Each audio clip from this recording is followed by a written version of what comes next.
जिस उत्तर प्रदेश को मुख्यमंत्री योगी आदित्यनाथ उत्तम प्रदेश बनाने की कोशिश में जुटे हैं, उसे उत्तर प्रदेश की राजधानी लखनऊ को दिल्ली की तरह दहलाने की फिराक में थे ये आतंकी। लेकिन उससे पहले ही योगी की पुलिस ने कुछ ऐसा किया कि आतंकवादियों की पूरी साजिश जमीन पर आने से पहले ही ध्वस्त हो गई।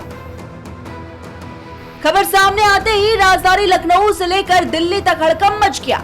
गोरखपुर दौरे पर गए सीएम योगी आदित्यनाथ को तुरंत लखनऊ पहुंचना पड़ा।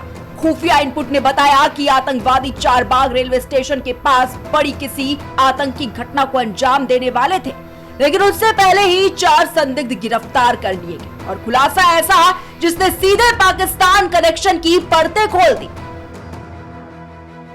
बताया जा रहा है कि ये सभी आरोपी सोशल मीडिया के जरिए पाकिस्तान से संचालित गिरोह के इशारों पर काम कर रहे थे। देश में आगजनी, धमाके और दहशत फैलाने की साजिश रच रहे थे।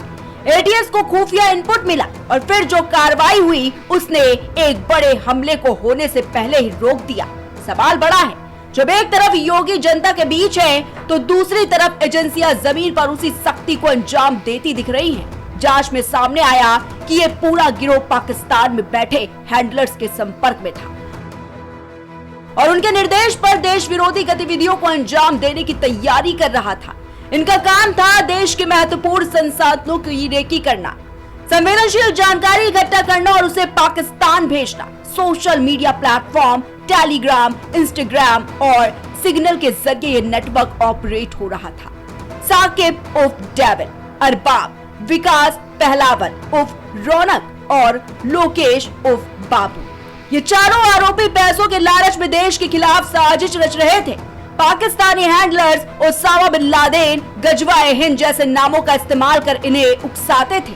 धर्म के आधार पर हिंसा फैलाने की साजिश रची जा रही थी। Railway signal box, gas cylinder से भरे ट्रक और भीड़ भाड़ वाले इलाकों को टारगेट बनाया गया था।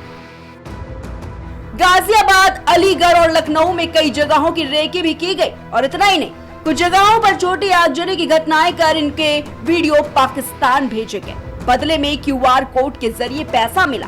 गूगल लोकेशन भेजकर टारगेट तय किए जाते थे और फिर धार्मिक उन्माद भड़काकर हिंसा के लिए उकसाया जाता था।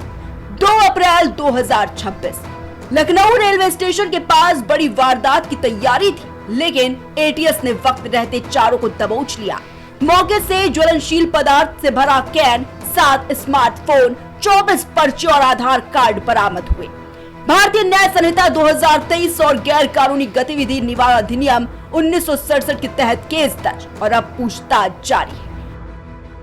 एटीएस की इस कार्रवाई ने एक बड़ी साजिश को नाकाम कर दिया और साफ कर दिया कि यूपी में अब दहशत फैलाने वालों के लिए कोई जगह नहीं। अब सवाल यही, क्या इसी सख्ती से आतंक के नेटवर्क को पूरी तरह से खत्म किया जाएगा या फिर ये साजिशें नए रूप में सामने आती रहेंगी?